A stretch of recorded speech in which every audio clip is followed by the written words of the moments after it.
Pak Ahmad Hidayat. Waalaikumsalam Pak Hadi. Hari ini Pak Ahmad Hidayat mau meng-coaching Bapak positif. Iya betul. Ya. Sebelum itu ada beberapa hal yang ingin saya sampaikan ke Bapak Hidayat. Bahkan nanti pada waktu coaching perlu diperhatikan ada beberapa prinsip yang harus diperhatikan, yaitu kemitraan. Yang kedua adalah proses kreatif, dan yang terakhir adalah memaksimalkan potensi. Diharapkan dalam proses nanti Pak Hidayat harus bisa memiliki kompetensi inti, yaitu kehadiran penuh Pak ya. Yang kedua mendengarkan aktif. Yang ketiga adalah mengajukan pertanyaan berbobot. Nah Pak Hidayat, saya mau menanyakan kompetensi coaching apa yang ingin Pak Hidayat kembangkan dalam kegiatan nanti? Kalau saya cenderung yang ke itu Pak, yang ke kemitraan. Kemitraan. Jadi setara itu Pak ya, tidak ada yang tinggi ataupun yang rendah itu ya. Ya, dan mungkin lawan bicara saya bisa nyaman atau akrab lah dengan saya. Oke. Bagian kompetensi mana Pak yang secara spesifik Pak dari tiga tadi itu yang ingin diobservasi? Itu Pak, dalam proses coaching itu nanti yang saya harapkan itu antara coach dan coach itu nggak ada kesenjangan, yaitu mungkin satu frekuensi atau setara. Terus si coach juga nyaman ketika ngobrol dengan saya.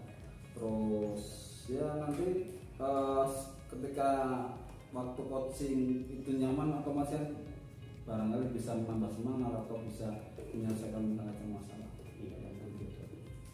Itu Pak. Iya, tadi sudah termasuk tujuannya yang ingin pakai. Ya. Jadi kemitraan itu Pak. Semoga lancar nanti coachingnya. Siap. Amin. Silakan Pak Hidayat. Oke. Terus Pak. Waalaikumsalam warahmatullahi wabarakatuh. Yo, gimana kabarnya Pak ini? Alhamdulillah sehat dan bahagia. Penting. Benar? Alhamdulillah. Tapi ada sedikit ini Pak. Makanya tadi saya WA dengan kan. Siap. Ada sedikit hal yang mau saya konsultasikan ini, karena kebetulan tiba-tiba ada tantangan yang sedikit menantang Pak. Saya kok mendadak. Enggak, ya siapa tahu kita tukar pikiran Pak. Saya bisa dapat ide dari jenengan lagi lah. Ya. Terus Gini ceritanya Pak. Jadi kan ini kebetulan saya ngajar kelas 11 nih. Kebetulan atau memang kebetulan. Ngajar kelas 11, kemudian anak-anak itu kan baru aja kemarin itu pulang PKL selama 3 bulan.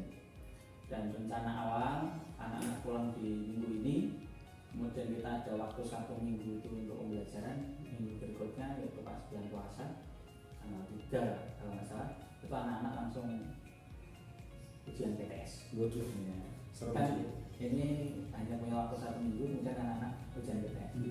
Nah baru hari ini tadi ternyata ujian PTS-nya itu nggak jadi tanggal 3, maju 1 minggu, sehingga besok Senin itu anak-anak udah langsung ujian PTS. Sehingga rencana awal tadi anak-anak harusnya pertemuan 1 minggu jadi nggak pertemuan sama sekali nih. Nah ini saya masih bingung apa ini yang harus saya lakukan Ini Pak ya, tadi kok saya sedikit tertarik itu Pak dengan curhatan jenengan itu kan curhat masalah ini. Anak-anak PKL Pak ya, anak PKL terus yang harusnya itu sebelum puasa seminggu itu sudah pulang, tapi ternyata sudah pulang terus ada kebijakan baru liburnya diajukan itu Pak. Libur puasa nanti maju sehingga anak-anak ujiannya maju. Otomatis nggak ada persiapan Pak ya. Iya, ini makanya sebenarnya itu anak-anak nggak ada persiapan untuk menghadapi ulangan. Nah, untuk masalah jenengan tadi itu masalah global satu sekolah satu provinsi atau gimana? Enggak, satu sekolah, karena itu lokal sekolah. Cuman bedanya mungkin karena saya di matematika. Kalau mungkin pelajaran PKL atau IPS itu kan bisa dibaca. Nah, kita kasih materi itu ya selesai, anak-anak bisa baca. Tapi kalau matematika itu kan anak-anak kalau tidak kita terangkan mereka hanya membaca itu kan susah kok. Betul Pak. Jangankan membaca hal yang banyak gitu kan, karena membaca apa kode atau membaca apa fungsi aja itu kan anak-anak bingung. Nah ini yang jadi tantangan saya Pak, di matematika, dimana kita tetap bisa memberikan pelayanan ke anak maksimal dengan segala keterbatasan. Ya itu memang itu Pak, maksudnya kalau menurut saya bukan hanya sekedar masalah tapi masalah berapa ya, karena matematika kan mungkin kalau kita sekolah rata-rata Pak ya, rata-rata itu memang menjadi momok. Matematika menjadi momok, apalagi ini jenengan mengampu matematika dihadapkan dengan masalah mungkin menghadapi PTS tapi kurang persiapan namanya. Iya. Terus sebelum kita ngobrol lagi Pak ya, dari obrolan kita ini kira-kira jenengan itu pengen seperti apa? Nah, saya itu kan dengan segala keterbatasan pengennya bisa memberikan pelayanan ke anak-anak itu. Walaupun mungkin kita tidak bisa tatap muka, tetapi minimal anak-anak itu bisa mendapatkan pencerahan materi dengan cara yang terbaik. Kalau mungkin pilihannya itu saya kasih materi anak-anak dengan bukan materi, kita di kendalanya belum tentu anak-anak orang. Kemudian kalau anak-anaknya saya kasih kisi-kisi, materinya aja nggak paham, apalagi kisi-kisi hanya dikasih kisi-kisi kan kira-kira. Sehingga saya pengen bagaimana saya bisa memberikan sesuatu ke anak dan anak itu yo paham materinya, walaupun mungkin tidak dengan kehadiran saya, karena kayaknya kalau kehadiran saya anak-anak kita pertemuan di luar jernih misalnya, kan saya ngajar semua Pak, agak susah juga ya mungkin ini Pak ya, saya kembali ke tujuannya berarti kan jenengan pengen memberi solusi dengan apa ya, mungkin tadi yang sudah disebutkan, pengen apa dengan pembelajaran atau dengan apa dengan memberikan kisi-kisi. Intinya obrolan kita ini ingin mencari solusi ya, mencari solusi dari masalah jenengan. Nah, karena tujuan sudah kita dapat, barangkali jenengan sudah ada angan-angan atau mungkin rencana yang akan dilakukan untuk mengatasi masalah itu, karena ini bukan masalah kecil Pak ya. Maksudnya bukan masalah kecil dan juga masalah banyak orang, banyak anak. Rencana saya itu seperti ini. Anak-anak pertama saya share materi, kemudian saya share juga untuk kisi-kisi soal. Kemudian anak-anak saya kasih share video saya yang memang menerangkan materi yang bersangkutan. Itu rencananya seperti itu. Tetapi memang mau nggak mau ya saya harus meluangkan waktu untuk bisa membuat video. Yang mungkin nanti solusi ini saya kepanjangan tak upload di YouTube apa ya, untuk bisa diakses anak kapanpun dimanapun. Itu kan gambaran Pak ya. Nah, sebelum itu mungkin jenengan bisa menjelaskan kemungkinan yang terjadi, masalah-masalah apa secara terperinci, misalkan tidak ada solusi misalkan, itu kira-kira seperti apa? Kalau ini kan berkaitan dengan anak ya, sebenarnya kalau kita melihat atau mengidentifikasi anak-anak, di mana anak-anak itu di kita hampir semua kan udah pakai gadget ya. Sehingga anak-anak PR-nya hanya satu sebenarnya. Untuk bisa mengakses itu, anak-anak punya kuota atau enggak? Itu masalahnya. Memang mungkin sepele, tetapi pengalaman di pembelajaran dari kita pas pandemi itu, anak-anak selalu alasannya gitu. Wah, ini enggak ada kuota, enggak ada. Nah, ini sudah tak antisipasi di beberapa, walaupun memang saya yakin ini tidak bisa menyelesaikan solusi semua ya. Pas saya identifikasi kenapa kok anak-anak ini alasannya tidak punya kuota, itu ternyata anak-anak beli kuotanya itu unlimited. Kan? Jadi anak-anak itu lebih sering beli kuota unlimited, sehingga dari awal satu kita arahkan untuk anak-anak itu di kota jangan limited nih, ya, walaupun memang mungkin dia punya pertimbangan sendiri. Kemudian kita fasilitasi juga, tapi ini di sekolah itu dengan wifi. Nah, wifi di sekolah. Mungkin saya kasih solusinya ke anak itu dari masalah ini. Oh berarti apa ya, untuk masalah-masalah identifikasi masalah katanya dengan persiapan anak untuk mata, berarti kalian dan kuota Pak ya? Nah itu yang teknis ya. Kemudian yang real materi, anak-anak kan ketika mungkin saya berpandangan, ketika anak-anak kita share video, kemudian anak-anak menonton sekali, mungkin tak kira belum paham. Sehingga saya harus menekankan anak-anak, coba, karena itu di YouTube bisa diputar beberapa kali, kemudian kasih pertanyaan. Nah mungkin saya akan dapat gambaran apa yang harus saya lakukan itu dari komen anak-anak. Itu mungkin rencana saya ya. Ini menarik nih Pak, kita bahas identifikasi masalah langsung dari bayangan rencana tapi identifikasi masalah dapat Pak ya. Artinya kita mencoba menyediakan rencana. Tapi ketika kita sudah melakukan rencana itu sudah kita lakukan, nanti ada identifikasi masalah yang di masalah yang dihadapi siswa itu apa. Jadi mungkin kita bisa kasih solusi. Ini menarik Pak, maksudnya ketika biasanya kan identifikasi masalah dulu terus timbul rencana Pak ya. Ini jenengan malah rencananya dulu nanti masalahnya mungkin kalau online Pak ya masalahnya. Iya, masalahnya kan kita tidak untuk masalah yang timbul itu kan sambil pelaksanaan mesti kan ada masalah-masalah yang timbul lagi. Sehingga hari ini kita bisa hanya prediksi. Kalau A-nya yang terjadi apa yang harus kita lakukan? B-nya itu. Kalau B yang terjadi apa yang harus kita lakukan? Sehingga harapannya kan tetap ke tujuan awal.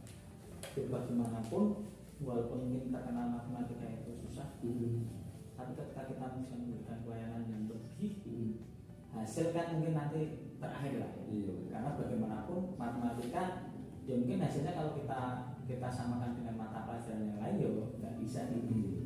Tapi bagaimana kita bisa memberikan pelayanan ke anak-anak itu yang terbaik, itu yang lebih kita utamakan lah gitu. Saya setuju Pak dengan maksudnya apapun caranya, yang penting tujuannya dapat itu. Dan saya tertarik dengan itu Pak, menggali masalah, menggali permasalahan, tapi dengan objeknya Pak ya. Jadi kita malah ketika memberi solusi sesuai. Nah Pak ya, Pak, kalau kita mungkin rencana dengan kita melakukan sesuatu yang mungkin untuk memenuhi kebutuhan anak, tapi kita tanya langsung ke anaknya kan malah sesuai Pak ya. Kalau kita mungkin menyediakan solusi tapi nggak sesuai dengan anak malah Pak. Masya Allah, terus ini Pak. Lah untuk melakukan rencana dengan kira-kira langkah-langkahnya seperti apa Pak? Langkah-langkahnya? Kebetulan kita ada dua guru yang ngajar, dan kita kemarin sempat untuk berdiskusi ngobrol, dan kita sepakat karena anak-anak dengan segala keterbatasannya, kita sepakat hanya satu materi yang kita ajarkan. Jadi kita sepakat bareng untuk menentukan sampai titik mana yang materi yang mau kita ajarkan. Kemudian dari situ kita nyusun bareng-bareng soal yang akan kita berikan plus kisi-kisi. Dan dari sana nanti kita akan menentukan tadi video YouTube yang akan kita buat itu sampai titik mana, sehingga di anak, karena segala tadi di anak itu menerimanya ya jangan terlalu banyak juga sehingga terlalu berlebihan, efektif, dengan harapan di anak dapat hasil yang maksimal. Itu kira-kira ya. Berarti dari jawaban jenengan saya tangkap berkolaborasi berkolaborasi dengan sesama guru mapel matematika untuk membuat konten, terus menyebarkan pemahaman mungkin ke murid-murid. Lah, apakah jenengan apa ya, sudah mengatur, mungkin mengatur rencana, mungkin mengatur jadwal kaitannya dengan pembuatan itu. Karena kan mungkin segera Pak ya, ini kan puasa kan sebentar lagi Pak ya, sebentar lagi dan kebutuhan anak juga harus tercukupi. Lah bagaimana langkah-langkah jenengan untuk mengeksekusi rencana jenengan tadi berkolaborasi? Kita bertemu di minggu ini terakhir Jumat. Di Jumat kita ketemu, kita udah ngobrol awal untuk sampai eksekusi di titik mana. Dan rencana nanti hari Jumat kita akan membuat konten. Kemudian anak itu akan melakukan PTS di tanggal 10 Sehingga harapannya kita Jumat itu sudah selesai membuat konten, kemudian anak itu bisa kita share di hari itu juga. Kemudian mungkin karena tes itu baru dimulai dari Senin, anak punya waktu 1-2 dan kita share lewat grup kelas 1-2 hari untuk bisa melihat, mempelajari, mungkin bisa komen gitu ya. Lah dari komen-komen ini akan kita tindak lanjuti dari besok, minggu besok, dari tanggal sekitar 27 sampai sebelum tanggal 10 lah. Kira-kira pertanyaan-pertanyaan anak itu ini bisa kita masalahnya kita jawab dari solusi video berikutnya. Bagus juga Pak itu Pak. Tapi saya juga kepo ini Pak. Kadang kan karena 2 guru Pak ya. Ketika 2 guru dan mungkin 2 kelas Pak. Apa gimana? Kelasnya kita ada 8. 2 guru masing-masing berarti 4 iya. Kita ngajar kolaborasi. Jadi ada 4 jam satu kelas, satu minggunya kelas. Itu saya 2 jam, beliau 2 jam. Walaupun satu kelas. Oh berarti satu kelas sampai 2 guru ya itu Pak? Biasanya kita ngajarkan materi yang berbeda. Iya. Kenapa ini saya tanyakan kan itu Pak, kadang kan kalau di SD Pak ya, kalau di tempat saya itu gurunya paralel Pak. Cuma kadang pencapaian materinya itu kadang ada yang sudah maju, tapi ada yang masih itu kan. Otomatis kalau misalkan ada rencana membuat konten bersama kan paling tidak startnya harus bareng finish bareng. Kita harus sepakat. Tapi kalau misalkan jenengan itu tadi 4 jam itu 2 jam otomatis startnya bareng Pak. Bagus itu Pak. Nah kira-kira Pak ya, kira-kira jenengan ketika membuat itu ada hambatan apa gimana Pak? Barangkali ketika kita sudah mengetahui hambatannya nanti bisa menyiapkan solusinya. Tantangan atau hambatan yang kita hadapi sih, karena memang kita hanya berdua, mau nggak mau ya kita bisanya berkolaborasi. Jadi kita membuat materi, kita ngobrol, kemudian siapa yang ambil video, kemudian siapa yang di tag videonya, materi dari awal itu lumayan, walaupun terlihat simpel, tapi membutuhkan waktu yang panjang tuh. Nah ini yang jadi hambatan kita, mau nggak mau kita harus membutuhkan waktu di luar jam, di luar jam kerja itu satu. Nah padahal kalau di luar jam kerja harusnya kan buat keluarga. Nah ini mau nggak mau harus ada yang dikorbankan. Walaupun sebetulnya agak aduh kalau mengembangkan keluarga dalam tanda kutip kita seharian sudah di sekolahan, kemudian baca lagi kan lumayan. Walaupun mungkin kita bisa ambilnya di hari Sabtu ya, di mana kita rumah itu yang pertama. Yang kedua memang tantangannya ketika kita di hari Sabtu mau nggak mau kita harus izin sekolah, karena kalau kita lakukan di sekolah maka ya sekolah harus tahu. Dan kita juga pinjam fasilitas sekolah, sehingga ya mau nggak mau kita harus mengurus sekolah gitu. Atau wakal ya, atau kurikulum, dan dalam tanda kutip kita harus merepotkan untuk apa ya, Pak Kun. Ini hal-hal yang kadang sepele tapi dia tantangan tersendiri.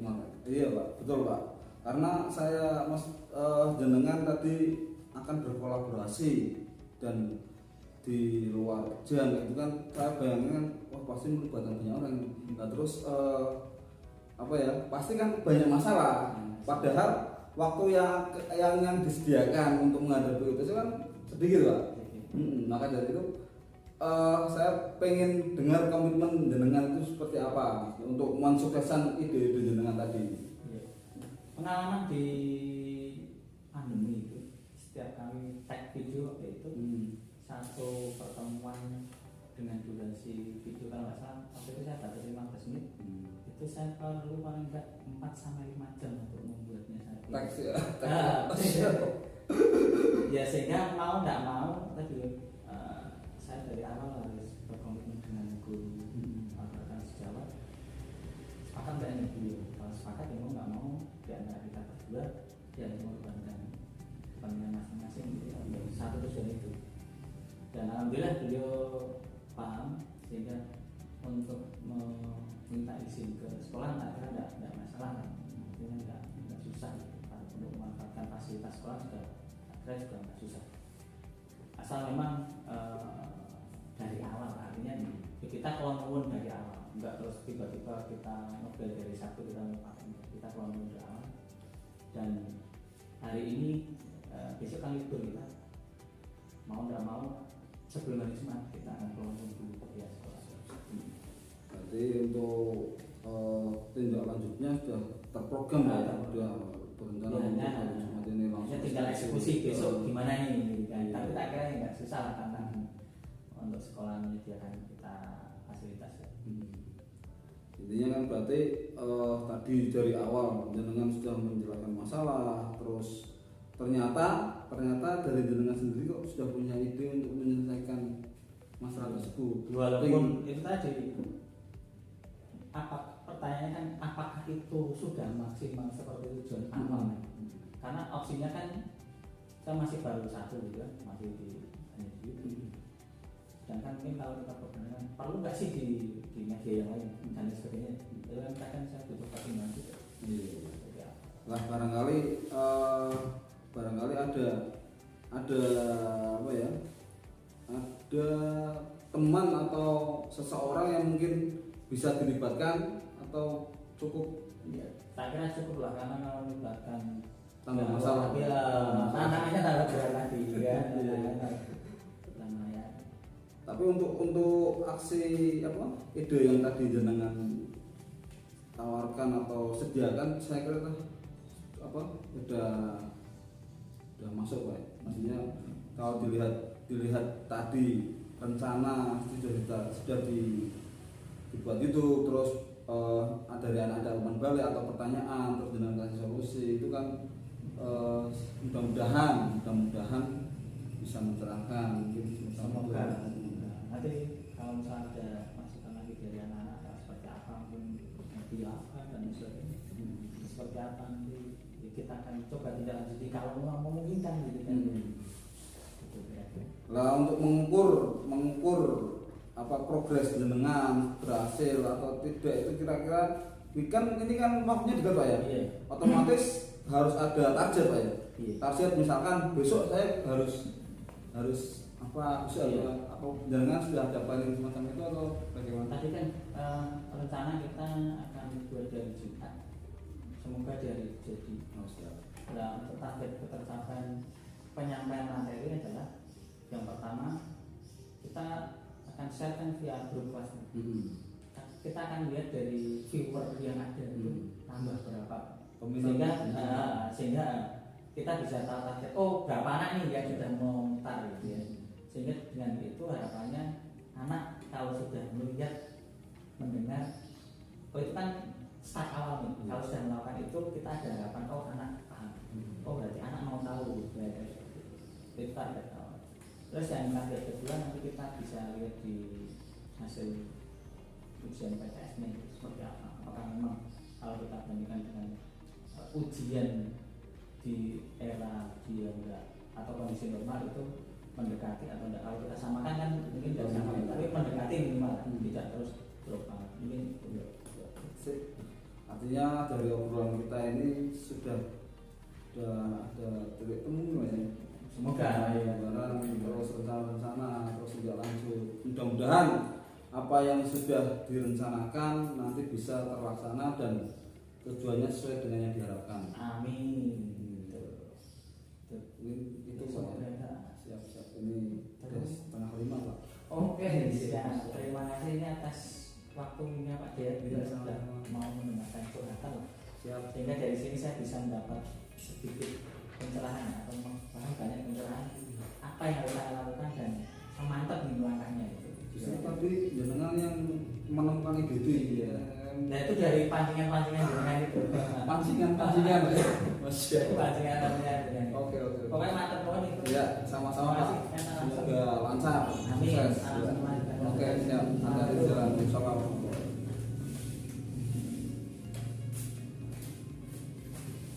Gimana Pak ya? Yes. Iya. Alhamdulillah berjalan. Alhamdulillah. Ini ada beberapa hal yang perlu saya sampaikan terkait dengan coaching dengan kepada Pak Rosid. Siap. Tadi yang akan ditekankan itu adalah bagian kemitraan. Sudah terlihat jelas tadi Pak Rosid itu menceritakan apa yang jadi masalah dengan bebas nih Pak, tanpa ada hal yang lain. Plong, dengan juga tidak memposisikan sebagai orang yang mengguri atau apa. Yes, alhamdulillah. Dalam rutan Tirtapu tadi sudah ada beberapa hal yang sudah sesuai. Yang pertama tadi ada tujuannya Pak ya. Tadi menginginkan coach itu menginginkan pelayanan maksimal karena anak itu dalam waktu telat harus melaksanakan PTS, padahal materi itu belum 100% disampaikan. Adapun tadi solusi yang sudah disampaikan sama coach adalah ada beberapa hal yang itu tadi saya tulis akan men-share materi melalui YouTube, melalui YouTube dan men-share review sendiri itu Pak. Dan nanti pas akun di YouTube nanti anak diminta untuk melihat YouTube dan membuat pertanyaan yang ada di YouTube tersebut. Nah, adapun tadi ya beberapa gangguan pastinya ada. Ada satu hal yang pasti yaitu rata-rata anak ternyata itu alasannya bisa buka itu karena kuotanya ada. Nah, makanya tadi dari coach itu dari memberikan solusi adalah untuk kedua tadi jangan memberi kuota yang limited dan bisa menggunakan juga wifi sekolah agar anak bisa melihat video yang sudah di-up tadi. Setelah itu juga anak diminta ada penekanan tadi anak untuk melihat ulang dan anak juga diminta untuk memberi komen video kayak gitu ya. Untuk tahapan yang identifikasi sudah ada, permasalahan sudah terlihat seperti itu. Adapun langkah-langkah tadi sudah dilakukan dengan cara kolaborasi. Jadi sekali kolaborasi dengan melakukan langkah-langkah yaitu sepakat dengan guru lain karena ternyata itu untuk mengejar itu guru yang harus sama-sama komit untuk menyelesaikan materi dan sepakat juga tadi itu membuat materi hanya satu yang akan dikejar. Akan menyusun kisi-kisi, membuat video, setelah itu membuat video sesuai dengan kisi-kisi yang ada, dan tahapan yang terakhir adalah yang tanggung jawab itu adalah akan dilakukan pertemuan dengan guru pada waktu hari Jumat dalam membuat konten seperti itu. Dan nanti siswa dilihat bagaimana membuat komen dan sebagainya. Dan untuk indikator pencapaiannya adalah dengan melihat banyaknya siswa itu melihat YouTube videonya sehingga nanti bisa terlihat apa yang sudah bisa dicapai. Dan terakhir adalah hasil PTS. Nah, dari rangkaian tadi yang sudah dilakukan setelah berdiskusi Pak Gaya sudah menerapkan prinsip-prinsip coaching tadi, kemitraannya, menggali potensinya juga iya, kreatif iya, pertanyaan juga dari berkumpul juga dan sebagainya. Jadi garis besarnya sudah bagus Pak. Matur nuwun, semoga apa yang tadi Pak Arif disampaikan benar adanya dan saya bisa meningkatkan ilmu lebih baik Pak. Amin. Iya. Ya, matur nuwun Pak. Pak. Nggih. Assalamualaikum. Waalaikumsalam warahmatullahi wabarakatuh.